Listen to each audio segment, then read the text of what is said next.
I'm so delighted you both could make it this evening and so excited to talk to you. Senator, let me start with you. I mean, you represented Montana for years. One of the things I always admired about you is you were so much more Montana than you ever were Washington. You were so in touch with your voters. But I kind of went through there with some of the ways that these policies are impacting people or could impact people across the country. Let me start by asking you, what did I miss there in terms of how these policies could impact people in your state? Well, look, I think the tariffs are a big one because we depend on export markets to market our grains and pulse crops for sure.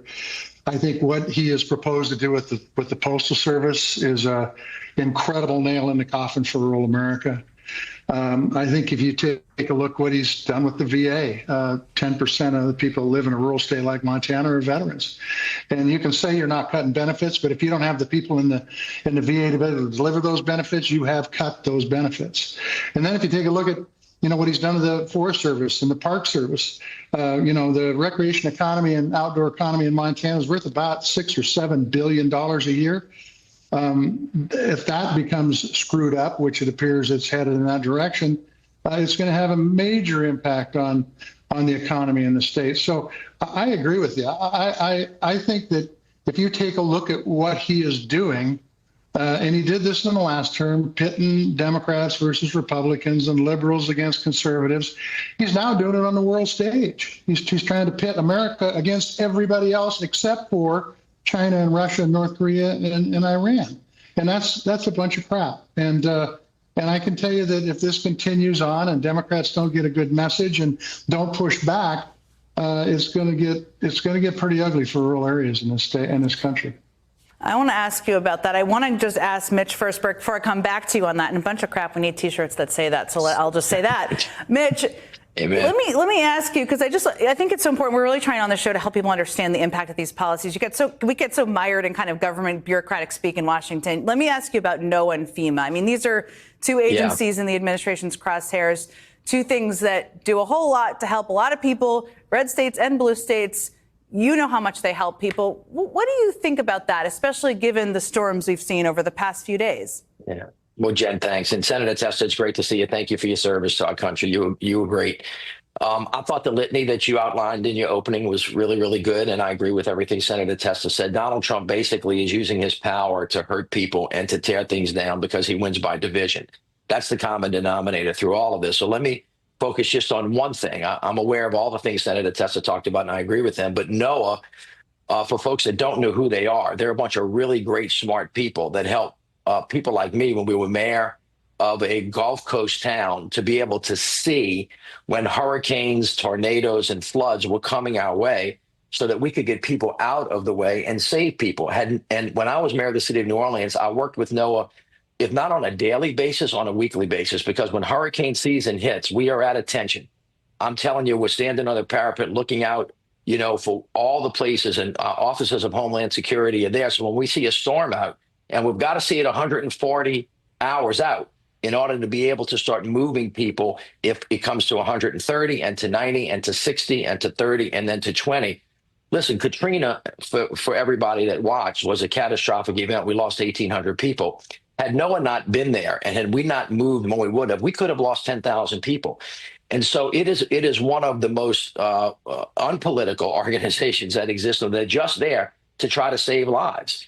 And to cut them at a time when it's necessary, it's going to affect wildfires, it's going to affect tornadoes, it's going to have an impact on flooding, it's going to have an impact on hurricanes. It just, to me, doesn't make any sense in the world. And all of these cuts don't seem to have any rhyme or reason about being Democrat or Republican or conservative or liberal. They're just really not smart.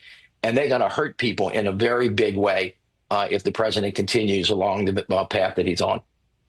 So, Senator, let me come back to you and just pull a thread on something you said a moment ago, which is just about Democrats getting kind of the message in order. I mean, Democrats are in the minority here in the Senate and the House. There are things you can share with us what you think they should do legislatively. You always have perspective from being at home sometimes. But what should the message sound like? When you talk to people in Montana all the time, you know what people want to hear. What should it sound like that maybe you're not hearing from people in Washington right now? So I get emails every day, still get emails every day from people who have been impacted by what's going on in these different agencies. Bring those working families to the table and make sure we Democrats are talking to them and talking about their stories. I think it's really, really important. You take a situation where a veteran can't get their health care and you say, well, I heard Secretary Collins the other day, so would you put them in the private sector? That doesn't work in places if you don't have a lot of hospitals and access to those hospitals in the private sector. So, I mean, there's a lot of things the Democrats can start doing moving forward, but it all needs to be based around working families, middle America, so to speak, and talk about the issues that people are talking about on the ground. That's why, by the way, those town halls are so really, really important. Whether you're a Republican or a Democrat, you ought to be doing them because you get good information if you listen to your constituents. It's so true. I mean, those town halls, I think watching them have been really inspiring. I think it feels like a good thing happening out there. Democrats showing up in red districts or their own districts. A lot of Republicans are not doing these town halls. Mitch, you know a lot about a lot of things, but you have a very good feel for politics and when things are sticking or not sticking. We're seeing some outrage at town halls. When do you think all of the things we've been talking about are going to catch up with them? Well, Tessa can tell you this. This is organic. Look, I was a legislator for 16 years. I had to have town hall meetings all the time when I was mayor. I had town hall meetings with sometimes between 500 and 1,000 people there. I was the first one there. I was the last one to leave. I got my behind handed to me. A lot of times you got to stand there and take it from your constituents. And by the way, I'm happy to go do town halls. If the Republicans are too scared to show up to talk to their constituents, every Democrat in the country ought to be going to do it because John is right. The idea is to talk to middle America, to working class people, and to meet them where they live. What do they care about? They care about a roof over their head. They care about putting food on the table for their kids. They care about paying tuition, buying a piece of equipment to do whatever they have to do on the piece of property that they're on, to have a little extra room so that they can have some sense of joy in their life. And the problem is President Trump at Kennedy Center, that's one of the great institutions. Everything this guy touches turns to dirt, and he's going to decimate that institution. But he spent more time talking about the Kennedy Center and plastic straws than he has about lowering class for everyday Americans. And people are feeling that. They're dealing with it. I want to encourage all of the elected officials, Republicans and Democrats, go talk to your folks. They will tell you what it is that they need and what they want, and you have to respond to them. I love that. First of all, I would go to a Senator Tester, Mitch Landrieu town hall. If you're going, I'd like to join you. Thank you both.